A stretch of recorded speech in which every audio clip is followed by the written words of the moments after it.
और इस आंदोलन को खत्म करने की जो षड्यंत्रकारी नीति चलाई जा रही है उसका जवाब, करारा जवाब नागपुर से देंगे। सम्राट अशोक का जो जयंती है उसी को ब्राह्मणों ने रामनवमी मनाया। वो जो उप समिति ब्राह्मणों ने बनाई, उप समिति का मतलब है एक बीटीएमसी कमेटी है मगर इंटरनल ब्राह्मणों की दूसरी कमेटी है। बुद्धिज्म ही है ब्राह्मण का हिंदू का चोला फाड़कर उनको असली रूप में नंगा करके आगे लाएंगे। का अर्थ काला, चोर, डाकू, गुलाम, नीच, छली, कपटी होता है सत्यार्थ प्रकाश, पेज नंबर 81 पर। 200 वर्ष पहले हमारे पुरखों ने भीमा कोरेगांव में मोहन भागवत फडणवीस के बाप जादव को बोटी बोटी करके मारा था। जब बाबा साहब अम्बेडकर ने धर्मांतर किया था तो विनायक दामोदर सावरकर ने भड़काऊ स्टेटमेंट वाला आर्टिकल लिखा था कि अम्बेडकर की मंशा है बौद्ध राष्ट्रों का भारत पर आक्रमण करवाना।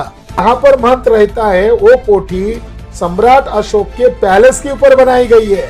वो स्थान बुद्धिस्ट लोगों का है मगर महंत को वांशिक रूप से मेंबर घोषित करने का मतलब है तुमने उसको मालिक घोषित किया। ऐसा है राष्ट्रद्रोही कृत्य कर रहा है और महंत ब्राह्मण के इशारे पर बौद्ध स्थल पर कब्जा करने में एएसआई का भी बराबर हक है।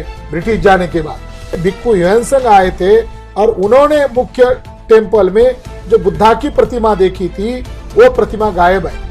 आपको आश्चर्य लगेगा सम्राट अशोक का इंस्क्रिप्शन सब्जी काटने के लिए इस्तेमाल कर रहा था महंत। ऑल इंडिया में जितने भी मंदिर है जिनके दरवाजे पूर्व की तरफ है वो बुद्ध विहार है। आज भी वार्निंग दे रहे कि 11 मई के पहले फैसला करो।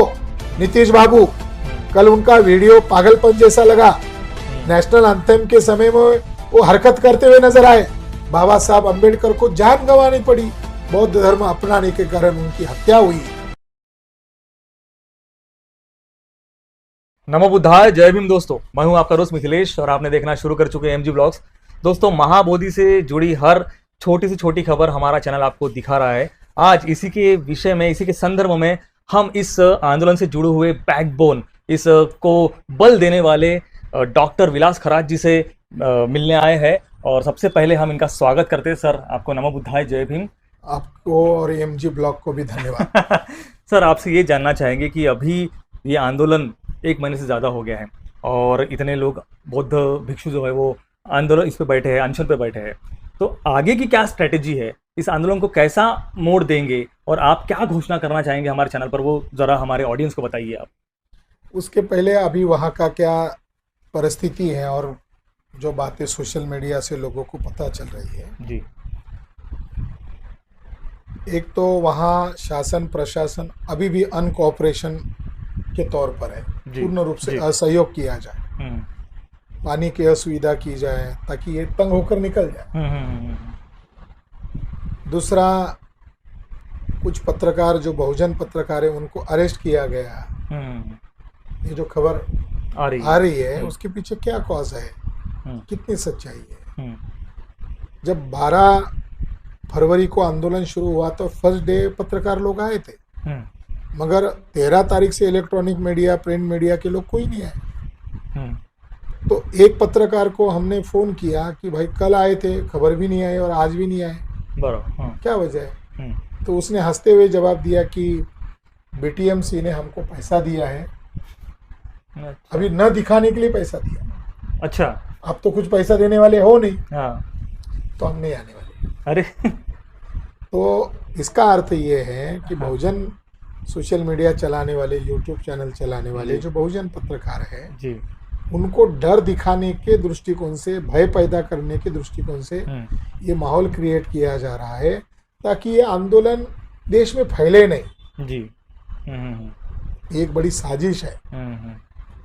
अभी तक किसी नेशनल मीडिया ने इसको खबर नहीं बनाया है, जबकि पार्लियामेंट में आवाज उठाई गई है जी। बिहार की असेंबली में आवाज उठाई गई है, महाराष्ट्र की असेंबली में आवाज उठाई गई है। नॉन इशू को इशू बनाने वाला मीडिया, जिसको हम टॉयलेट मीडिया कहते हैं, वो मेन इशू को दबा रहा है।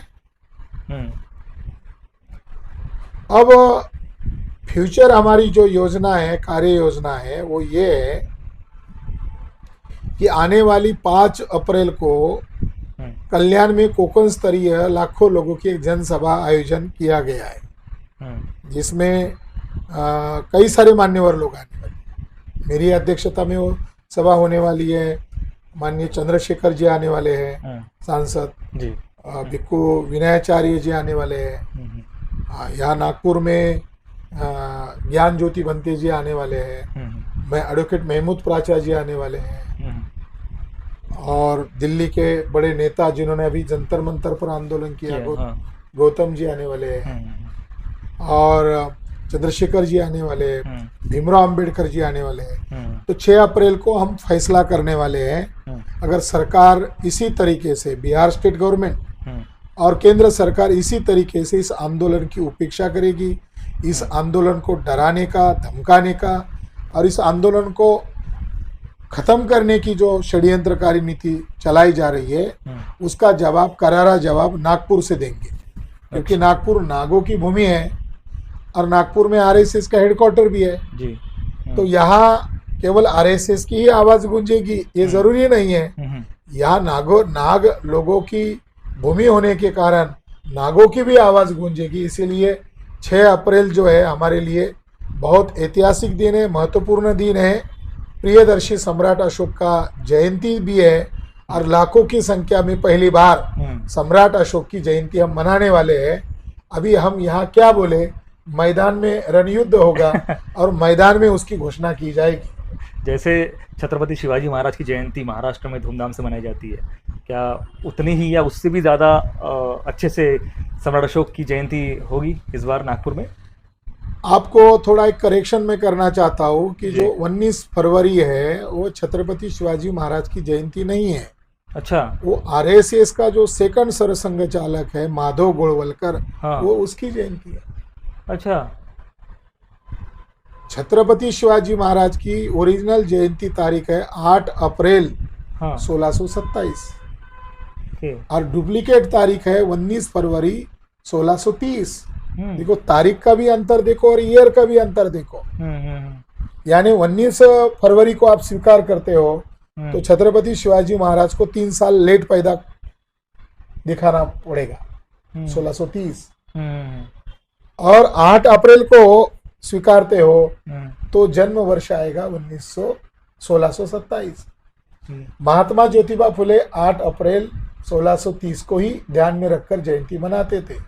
शाहू महाराज भी वही मनाते थे, बाबा साहब अम्बेडकर भी वही मनाते थे।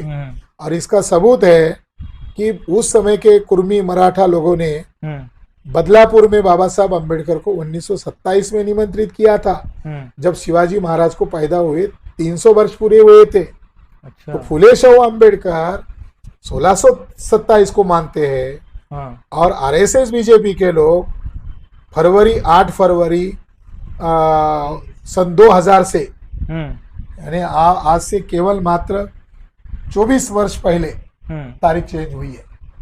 अच्छा, सम्राट अशोक की भी जयंती तो इस वजह से 8 अप्रैल ही शिवाजी महाराज की जयंती है। देखो अच्छा। कितनी अच्छी बात है। 8 अप्रैल 14 अप्रैल शिवाजी महाराज की है, 6 अप्रैल सम्राट अशोक की है, 11 अप्रैल महात्मा फुले की है और 14 अप्रैल बाबा साहब महापुरुष डॉक्टर बाबा साहब अम्बेडकर की जयंती है। इतना गौरवशाली होगा। ये सारा बहुजन समाज इकट्ठा आने का कार्यक्रम है। बराबर। मैं ये पूछना चाह रहा था कि सम्राट अशोक की जयंती की तारीख भी थोड़ा आगे पीछे होती है हमेशा, तो हाँ, होती रहती है। जैसे 14 अप्रैल को बाबा साहब अम्बेडकर ने धर्मांतर किया, बौद्ध धर्म अपनाया, बराबर, तो तारीख को देखकर नहीं किया। नहीं। हाँ। तो वो जो बुद्धिस्ट कैलेंडर है वो चंद्रमा और पूर्णिमा इस पर चलता है। और 365 दिन होते हैं। ये जो कैलेंडर है ये ब्रिटिश कैलेंडर है। जी। तो वो तारीख जो आती है, जैसे बुद्ध पूर्णिमा, तारीख फिक्स नहीं है, वो पूर्णिमा के साथ जुड़ा हुआ है। अशोक विजयादशमी पूर्णिमा के साथ जुड़ा हुआ है। चैत्र, वैशाख, ये बुद्धिस्ट मंथ है। तो अशोक विजयादशमी को ब्राह्मणों ने क्या किया, दशहरा बनाया। तो बाबा साहब ने जो दशहरा है, दशहरा नहीं है, वो अशोक विजयादशमी जी। और सम्राट अशोक का जो जयंती है उसी को ब्राह्मणों ने रामनवमी बनाया। वो रामनवमी नहीं है, वो सम्राट अशोक का जयंती दिन है। अच्छा, वो आएगा सारी बातें धीरे धीरे। अभी इस जयंती से वो बातें सामने आएगी। जी जी जी, आप ही उसके ऊपर प्रकाश डालिएगा।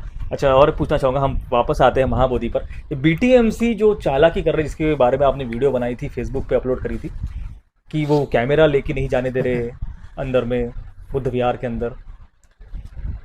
ये आंदोलन उग्र आंदोलन हो गया, जन आंदोलन हो गया। उसकी वजह है सोशल बहुजनवादी मीडिया के लोगों ने, या इंडिविजुअल जो सोशल मीडिया चला रहे हैं, या आप जैसे बहुजनवादी सिद्धांत को मानने वाले बहुजनवादी मीडिया के क्रांतिकारी साथियों ने वहाँ की जो वीडियोस है, वो घंटा बजा रहा है संजय मिश्रा, आज बुद्ध को पांडव बताया जा रहा है, वहाँ की बुद्ध की प्रतिमा को तोड़कर शिवलिंग बनाया जा रहा है, ये जो बातें डिस्क्लोज किया, तो उस वजह से आंदोलन उग्र हो गया। और वहां मैं भी स्वयं गया हूं पिछले 10 दिन पहले, तो वहां बोर्ड लगा हुआ था और वो धाकड़ चैनल वाला साथी मेरे साथ था, तो उसने मुझे नोटिस में लाया कि सर ये अभी 2 दिन पहले चेंज हुआ है। जैसे हमने वीडियो रिलीज किया है तो उन्होंने बोर्ड लगाया है, पर्टिकुलर उसी बिल्डिंग के सामने जहाँ शिवलिंग को स्थापित किया है, जहाँ बुद्ध की 5 प्रतिमा है, तो उधर लिखा हुआ है या शूटिंग करना, फोटो निकालना मना है। तो वह चोटीधारी पंडा हमको मना कर रहा था, तो हमने उसको सवाल किया, तुम कौन रोकने वाले हो? उसने हमें कहा आप कौन हो यहाँ हमें सवाल पूछने वाले हो? तो हमने कहा आप पहले बताओ आप कौन हो? तो बोले मैं बीटीएमसी का कर्मचारी हूँ। तो मैंने कहा रोटी हमारी खाते हो और यहाँ ब्राह्मणों का काम करते हो, तुम पंडे हो, तो मैं तुम्हारे खिलाफ एफआईआर करूंगा। तुम कैसे इस पर दावा कर रहे हो? हम अशोक महाराज के वंशज हैं और तुम्हें बीटीएमसी के लोगों ने इसको ब्राह्मणीकरण करने के लिए रखा है। तो वहां तुरंत उन लोगों ने, मिश्रा, दुबे, उन लोगों ने सेक्रेटरी को फोन किया था और सेक्रेटरी के लोगों ने हमारे आंदोलनकारी प्रमुख साथियों को फोन किया था, और वो लोग मुझे जानते थे, वो ब्राह्मण कर्मचारी। तो हमारे विरोध होने के कारण और हमने उनको नाम लेकर एक्सपोज करने के कारण, और इसका ब्राह्मणीकरण बीटीएमसी खुद कर रहा है, ये बातें एक्सपोज होने के कारण कल उन्होंने एक लेटर इशू किया है, वहां काउंटर, जहां वो सिक्योरिटी काउंटर के पास कैमरा जब्त करने का या उनको अलाउ करने का जिनको अथॉरिटी दिया है, और नीचे प्रतिलिपि में वो जो उप समिति ब्राह्मणों ने बनाई, उप समिति का मतलब है एक बीटीएमसी कमेटी है मगर इंटरनल ब्राह्मणों की दूसरी कमेटी है। अच्छा, ये लोगों को मालूम नहीं है। तो वो जो बीटी एक्ट है वो महंत ब्राह्मण को मालिक बताता है महाबोधि महाविहार का। ये जो लड़ाई है, ये एक्ट को रद्द करना क्यों जरूरी है?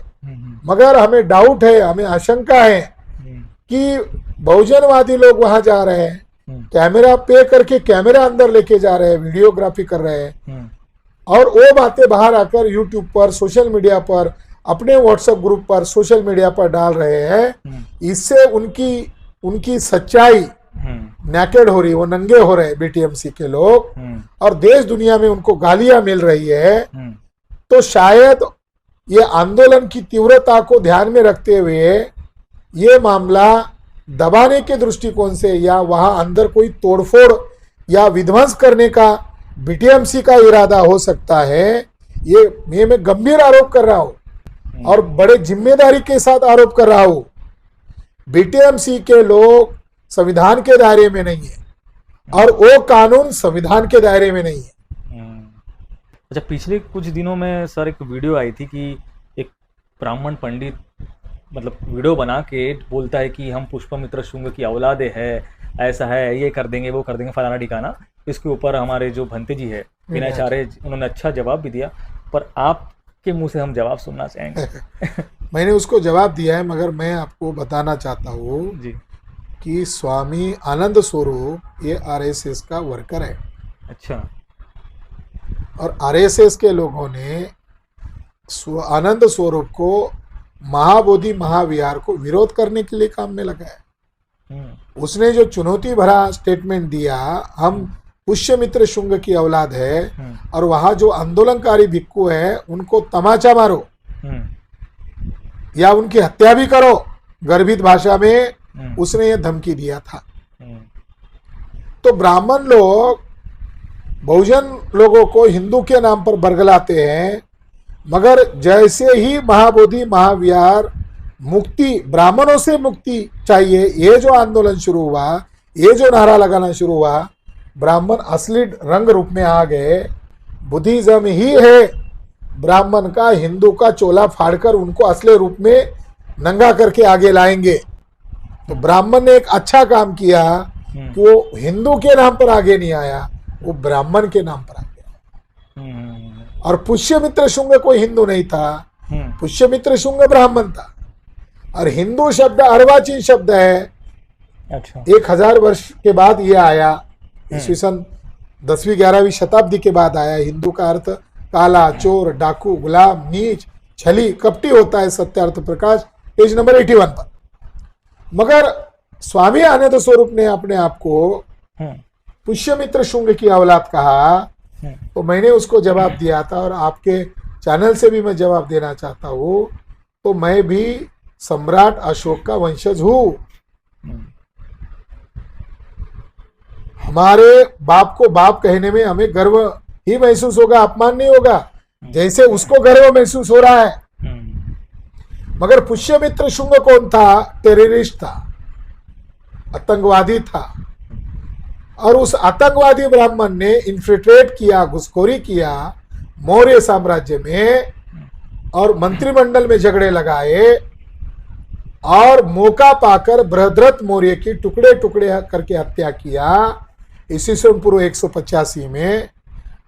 और उसके ही कार्यकाल में मनुस्मृति का लिखान किया गया और उसके ही द्वारा ये ऐलान किया गया कि जो कोई मुझे बौद्ध भिक्खु और भिक्खुनियों के सर कलम करके ला कर देंगे उसको 100 सोने की मुद्राएं बख्शिश दी जाएगी।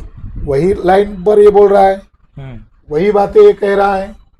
तो इसका मतलब ये है कि वो हिंसा का समर्थन कर रहे हैं और हम लोग अहिंसावादी हैं, हम बुद्ध और अशोक को मानने वाले लोग हैं। मगर हमारे पुरखों ने केवल हमें ये नहीं कहा है कि हमेशा के लिए अहिंसावादी रहो, तो दुष्टों का बंदोबस्त जैसे को वैसा करना चाहिए। 200 वर्ष पहले हमारे पुरखों ने भीमा कोरेगांव में मोहन भागवत फडणवीस के बाप जादव को बोटी बोटी करके मारा था। हमारी इच्छा नहीं है भीमा कोरेगांव फिर से दोहराया जाए, हमारी इच्छा नहीं है, क्योंकि हम संविधान को मानते हैं, हम संविधान के दायरे में रहकर काम करते हैं। मगर मोहन भागवत की इच्छा होगी फिर से भीमा कोरेगांव किया जाए, तो उसकी इच्छा को हम पूरा करेंगे।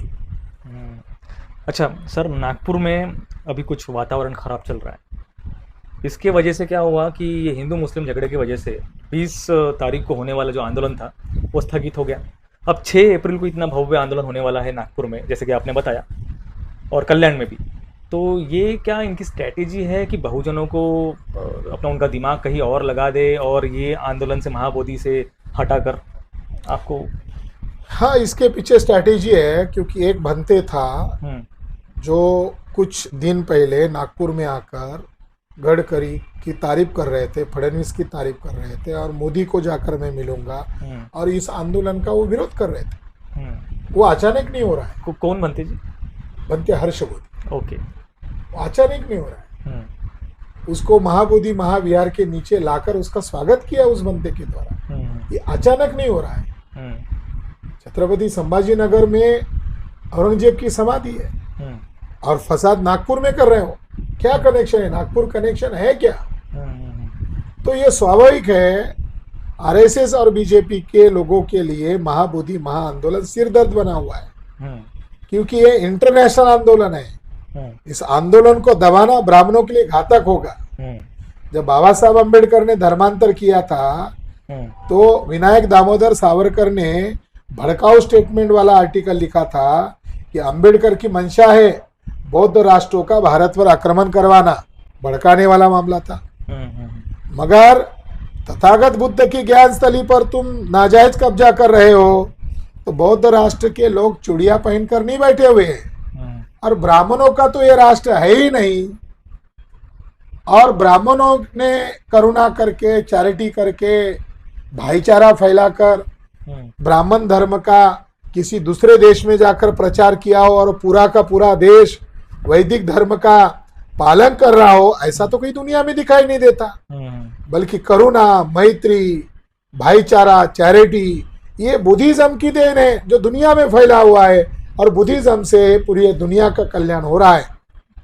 तो मैं ये महसूस कर रहा हूँ कि आरएसएस और बीजेपी को इस आंदोलन से डर है, मगर आने वाली 6 अप्रैल को इस आंदोलन को हर हालत में हम लाखों की संख्या में वो आंदोलन करेंगे, चाहे जो भी परिस्थिति निर्माण हो जाए। अब बहुजन समाज जान चुका है, 20 तारीख को उन्होंने शांति मार्चे को अलाउ नहीं किया, तो ये बात पूरे नागपुर के गांव देहातों में फैल गई है और लोगों ने प्रण किया है कि इसका बदला हम 6 अप्रैल को लेंगे, लोकतांत्रिक ढंग से इकट्ठा होंगे और हमारे समाज की शक्ति हम दिखाएंगे। भंते जी की बात हो रही है। भंते जी ने मुझे 10-15 दिन पहले इंटरव्यू दिया था।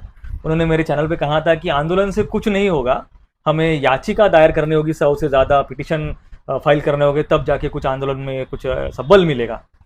आपने उनको एक सवाल पूछना चाहिए था, या ये इंटरव्यू होने के बाद उनको सवाल पूछो वकील से जानकारी लेके कि भंते जी, एक सुप्रीम कोर्ट में याचिका दायर करने के लिए कितने रुपए लगते हैं?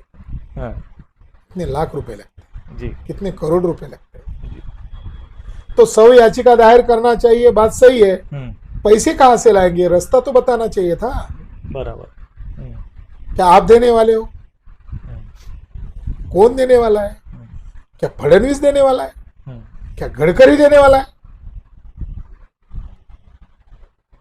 जो व्यक्ति गडकरी को उस बोधि वृक्ष के नीचे लाकर सम्मान कर रहा है और कह रहा है कि मैं मोदी जी को मिलने जाऊंगा, मैं किसी को भी मिलने जा सकता हूं, तो मोदी, गडकरी, फडणवीस ही दिखाई देते, बहुजन लोग नहीं दिखाई देते। दूसरी बात, याचिका डालने से कुछ नहीं होगा, तो पत्रकार होने के नाते आपको थोड़ा और डाटा देता हूं, जानकारी देता हूं। मिस्टर वांगड़ी जो दार्जिलिंग के कलिंगपोंग के रहने वाले हैं, नॉर्थ बंगाल के, उन्होंने सन 2012 में याचिका डाली थी सुप्रीम कोर्ट में और उनका एक ही डिमांड था कि 5 नॉन बुद्धिस्ट और 4 बुद्धिस्ट, ये नाइंसाफी है, तो 9 के 9 मेंबर बुद्धिस्ट होने चाहिए। ये उन्होंने सुप्रीम कोर्ट में याचिका डाली। मिस्टर वांगड़ी ओके, जो बुद्धिस्ट है बाय बर्थ, क्लास 1 अधिकारी, रिटायर्ड। ओके। तो सन 2018 में वांगड़ी जी के खिलाफ फैसला आया और जज महाशय ने ये फैसला दिया, ये जुडिशियल मैटर नहीं है, ये लेजिस्लेटर मैटर है, ये विधिमंडल का मैटर है और विधिमंडल में न्यायपालिका हस्तक्षेप नहीं करती, ये कहकर उनकी डिमांड को रिजेक्ट किया गया। ये जानकारी भिक्कू को नहीं है क्या? दी है, मैंने खुद उनको दी है साल भर पहले, तो वो नकार नहीं सकते। तो मूर्ख बनाओ, मगर कोई पवित्र आंदोलन चल रहा है, निस्वार्थ भाव से आंदोलन चल रहा है, जिसमें समाज की भावना लगी हुई है, लोग जी जान लगाकर वहां अमर अनशन पर बैठे हुए हैं। तो आपको अगर लगता है तो आप खोलो ना वो मोर्चा जी। उसी समय आपको कैसे याद आ रही है? उसके पहले आपने क्यों नहीं किया? या ये थक जाने के बाद आप करो, उनको नाम रख के डिमोरलाइज करके, और उसी समय आप कर रहे हो, तो क्या थर्ड पार्टी आपको इशारा कर रही है? क्या थर्ड पार्टी आपको पैसा दे रही है? बहुत सारे सवाल है। वो हमारे भिक्कू है, तो भिक्कू को हम मर्यादित भाषा में बोल रहे हैं कि आप भिक्षु के वस्त्र की इज्जत रखो। यह आंदोलन ग्लोबल आंदोलन बन गया है, समाज को गुस्सा मत दिलाओ। वो इंटरव्यू देने के बाद लोग गालियां दे रहे हैं उनको। अच्छा सर, और एक प्रश्न मेरे दिमाग में आया है कि 12 मई को बोध गया में एक आंदोलन होने वाला है, उसके बारे में थोड़ा प्रकाश डालिए, थोड़ा ऑडियंस को बताइए। हमने चरणबद्ध आंदोलन घोषित किए थे। 28 फरवरी को हमने ज्ञापन आंदोलन दिया, 6 मार्च को धरना आंदोलन किया, लगभग 25 राज्यों में हुआ। अच्छा। और 12 मार्च को रैली प्रदर्शन किया। ये चरणबद्ध आंदोलन था और उस ज्ञापन में लास्ट में लिखा हुआ था कि ये चरणबद्ध आंदोलन महामहिम राष्ट्रपति महोदय को दे रहे हैं, इस पर गौर करें। अगर लोकतांत्रिक ढंग से हमारी जायज मांग को स्वीकार नहीं किया जाएगा तो हम अगला चरण विशाल महारैली बोध गया में आयोजित करेंगे। उस ज्ञापन में है, वो ज्ञापन मैं आपको देता हूँ जी। तो अभी आज मैंने उद्घोषणा किया मेरे सोशल मीडिया के चैनल से, तो मैं आपको भी बताना चाहता हूँ कि आने वाली 12 तारीख शाक्य मुनि तथागत बुद्ध की जयंती है। और पूरे दुनिया भर से लोग एक तो लुम्बिनी इकट्ठा होते हैं और भारत में बोध गया में भी इकट्ठा होते हैं। ये 2 स्थानों पर इकट्ठा होते हैं, वो हमारे लिए पवित्र स्थान है। तो वहां पर ऑल इंडिया से लाखों की संख्या में लोगों को कॉल किया गया है, लोगों को बुलाया गया है। आज ग्राउंड भी बुक हो गया है और उसकी 1-2 दिन में हैंड पर्चा भी फील्ड में आएगा। अब हम लोग 12 मई को महाबोधि महाविहार इकट्ठा हो रहे हैं। लोकतांत्रिक ढंग से लोगों को इकट्ठा होना अधिकार है। जैसे हम चरणबद्ध आंदोलन किए, जैसे हम अनशन कर रहे हैं, मगर वो बेदखल कर रहे हैं, इस आंदोलन की उपेक्षा कर रहे हैं, सरकार इस आंदोलन को दबाने का प्रयास कर रहे हैं। तो जनता के बीच में 6 अप्रैल को हम कुछ उद्घोषणा करने वाले हैं, हमारी अगली स्टेप क्या होगी जी। मगर 12 मई को हम इसीलिए उद्घोषित कर रहे हैं ताकि लोग रिजर्वेशन बनाएं, यूपी बिहार के लोग गाड़ियां बुक करें, ताकि लोगों को सुविधापूर्ण ढंग से लोग आए। और भारी संख्या में 12 मई को चलो बोध गया इसलिए आए। क्यों आए? अच्छा, उस एक्ट में महंत को मालिक घोषित किया गया। अच्छा, बाय बर्थ वो मेंबर होगा, वांशिक रूप से मेंबर होगा। हाँ। वो स्थान बुद्धिस्ट लोगों का है। हाँ। मगर महंत को वांशिक रूप से मेंबर घोषित करने का मतलब है तुमने उसको मालिक घोषित किया। नंबर 1 बात, ये काला कानून है, इसको जलाना चाहिए। यानी हमारी सहने की सीमा हो गई। नंबर 2, वो जहां पर रहता है महंत ब्राह्मण, 500 मीटर अंतर पर उसकी कोठी है। आर्कोलॉजिकल रिपोर्ट्स के आधार पर ये सिद्ध किया हम लोगों ने, या ये हम सिद्ध करने वाले महाबोधि महाविहार के प्रांगण में बड़ी सभा हम करने वाले बोध गया में। हम इसकी जाहिर उद्घाटन करेंगे विथ एविडेंस के आधार पर कि जहां पर महंत रहता है वो कोठी सम्राट अशोक के पैलेस के ऊपर बनाई गई है। अच्छा, ओके। सम्राट अशोक वहां महीनों रुकते थे, एक दिन के लिए नहीं आते थे, जाते थे और आ जाते थे हमारे लोगों की तरह। वहां महीनों रुकते थे, वर्षावास के समय में रुकते थे। और वो अंतरराष्ट्रीय प्लेस है, इसीलिए वो जगह बहुत महत्वपूर्ण है। और जहां पर आज महंत ब्राह्मण रहता है, जो मेंबर है एग्जीक्यूटिव मेंबर, उसकी कोठी ये बुद्धिस्ट मौर्य राजा प्रियदर्शी अशोक का पैलेस है, उसको खाली करने के लिए वह ऐलान करने वाले हैं। नंबर 1। नंबर 2, उसके कोठी में सैकड़ों बुद्ध की प्रतिमाएं, मूर्तियां हैं। क्या एएसआई को दिखाई नहीं देता? पुरातत्व विभाग को दिखाई नहीं देता? तो एएसआई राष्ट्रद्रोही कृत्य कर रहा है। और महंत ब्राह्मण के इशारे पर बौद्ध स्थल पर कब्जा करने में एएसआई का भी बराबर हक है ब्रिटिश जाने के बाद।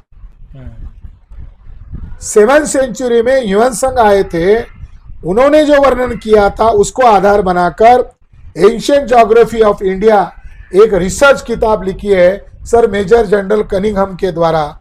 उसके अंदर उन्होंने और महाबोधि टेम्पल का जो एक्सकवेशन किया 1891 में, उसके रिपोर्ट में कनिंघम महोदय कहते हैं कि 7वीं सेंचुरी में भिक्खु ह्यूएन आए थे और उन्होंने मुख्य टेम्पल में जो बुद्धा की प्रतिमा देखी थी वो प्रतिमा गायब है। और 1878 में उनके जो शिष्य थे बेगलर, उन्होंने उसका रिनोवेशन किया था ब्रिटिश सरकार के कहने पर, तो वो जगह खाली थी। इसीलिए महंत के ही कोठी के पास में एक दूसरी पड़ी हुई मूर्ति को उठाकर वहां शिफ्ट किया है, जो आज दिखाई देती है। जी। तो कनिंघम कहते हैं कि 7वीं सेंचुरी में जो मूर्ति देखी गई थी उसका मेजरमेंट बड़ा था और आज जो मूर्ति है उसका डिफरेंस छोटा है।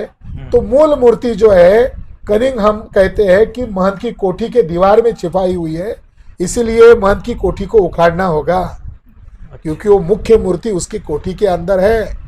एक तो उसको जगह बताना होगा, नहीं तो उस कोठी को गिराना होगा तरीके से, पूरा तात्विक ढंग से। और बुद्ध की सैकड़ों मूर्तियां, आपको आश्चर्य लगेगा, सम्राट अशोक का इंस्क्रिप्शन सब्जी काटने के लिए इस्तेमाल कर रहा था महंत। अच्छा, ये रिपोर्ट में दर्ज है। जिसका आज महाबोधि पर कब्जा है, वो लोग कितने घोर बुद्ध विरोधी है, कितने प्रियदर्शी सम्राट अशोक के विरोधी लोग हैं। तो इनका बंदोबस्त करना जरूरी है। केवल शिवलिंग बिठाकर कब्जा नहीं हो रहा है, बल्कि वहां लगभग 30 स्तूपाज या बुद्ध के मेमोरी में बनाई गई चीजें थी। कहा गई वो पूर्व की तरफ उसका मेन टेम्पल का दरवाजा है। तो ऑल इंडिया में जितने भी मंदिर है जिनके दरवाजे पूर्व की तरफ है, वो बुद्ध विहार है। तो पूर्व की तरफ उसको ध्यान में रखकर आप सोचो, दर्शक भी सोचो। तो ह्यूएनत्सांग कहते हैं कि मैंने उत्तर में जहां मुचिलिंद सरोवर है, ह्यूएनत्सांग कहते हैं कि मैंने वहां सम्राट अशोक के द्वारा 100 फीट ऊंचा बनाया हुआ स्तूप देखा था। आज वो स्तूप नहीं है। कहाँ गए? नहीं है तो बनाया जा सकता है। जैसा वर्णन 7th सेंचुरी में किया गया था, वो ऐसा खड़ा किया जा सकता है। क्यों नहीं कर रही बीटीएमसी? अगर बीटीएमसी हमारी होगी तो 30 के 30 सेंटर ओपन कर दिए जाएंगे। बराबर। कुछ चंद चीजें आप बचे हुई है। एक नाग राजा मिला था उस नदी के किनारे। अच्छा। तो बुद्ध ने पहला उसको उपदेश किया था। बाबा साहब ने यहाँ नागपुर में भाषण किया है ना। कि मैंने नागभूमि क्यों चुना है? क्योंकि बुद्ध के पहले अनुयायी नाग लोग। ऐसा बाबा साहब ने नागपुर में कहा है। तो वो वहां बोध गया का संबंध है।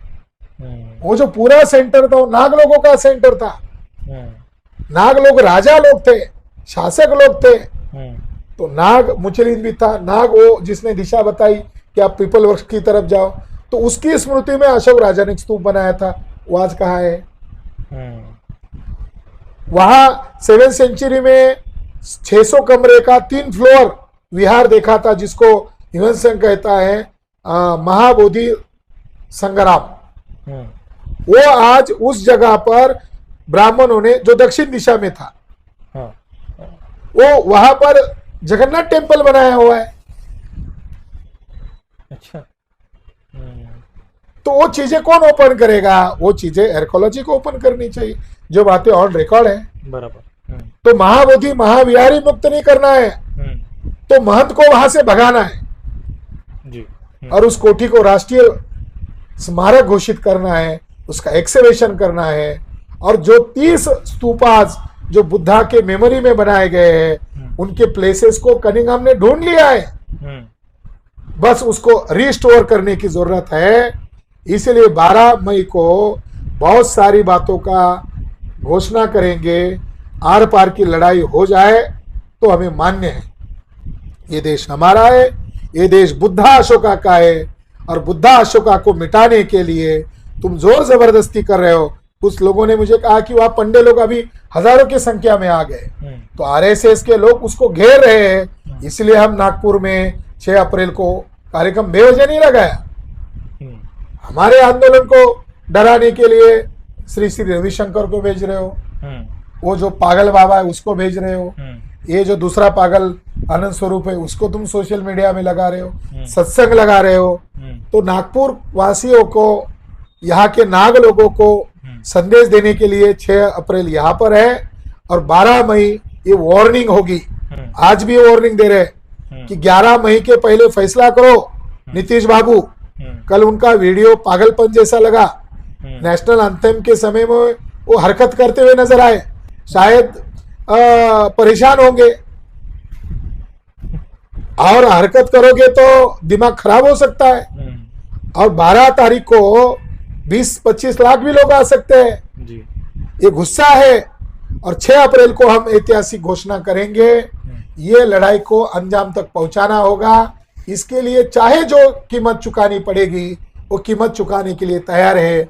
अनागरिक धर्मपाल को सर से खून बहना पड़ा, बाबा साहब अंबेडकर को जान गंवानी पड़ी, बौद्ध धर्म अपनाने के कारण उनकी हत्या हुई, ब्राह्मणवादी लोगों ने उनके कॉन्स्पिरेसी से मृत्यु करवाया।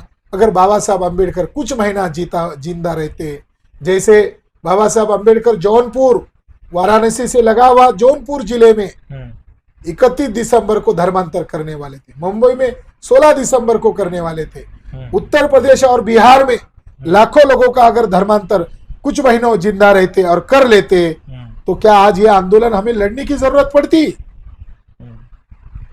आज तो वहां हमारा पासवान, हमारा चमार, हमारा भंगी, हमारे कुशवाहा लोग, सारे कुर्मी लोग, सारे के सारे बुद्धिस्ट होते। तो ये आंदोलन बड़ी चिंगारी पैदा कर चुका है। अगर नहीं करेंगे तो 6 अप्रैल को हम वार्निंग देने वाले हैं और 6 अप्रैल को हम उनको आईना दिखाने वाले हैं। क्या होने वाला है आपका आशीर्वाद। धन्यवाद। Thank you so much sir, अपना कीमती समय हमें देने के लिए। तो दोस्तों, ये थे डॉक्टर विलास खरात जी। अगर आप भी चाहते हैं कि महाबोधि ब्राह्मणों से मुक्त हो तो आप अगर 5 तारीख को मुंबई में हो तो कल्याण जाइए, 6 तारीख को नागपुर में हो तो बेजनबाग जाइए, या फिर आप 12 मई को आप बोध गया जाकर इस आंदोलन को बल दीजिए। लेकिन घर में बैठे मत रहिए। जितने भी लोग महाबोधि से रिलेटेड वीडियो बनाते हैं उनके वीडियो शेयर करना ना भूलें, ताकि इस आंदोलन को सोशल मीडिया के द्वारा भी बल मिले, क्योंकि नेशनल मीडिया इसको दबाने में लगी है, सरकार इसको दबाने में लगी। तो दोस्तों, आई होप आपको आपकी आंखें खुली हो सर से बात करके, और आपको पसंद आया हो ये वीडियो तो इस वीडियो को शेयर, सब्सक्राइब और लाइक करना ना भूलें। चलो मिलते हैं नेक्स्ट वीडियो में ऐसे ही किसी टॉपिक के साथ। तब तक के लिए आप सभी को दोस्तों नमो बुद्धाय, जय भीम।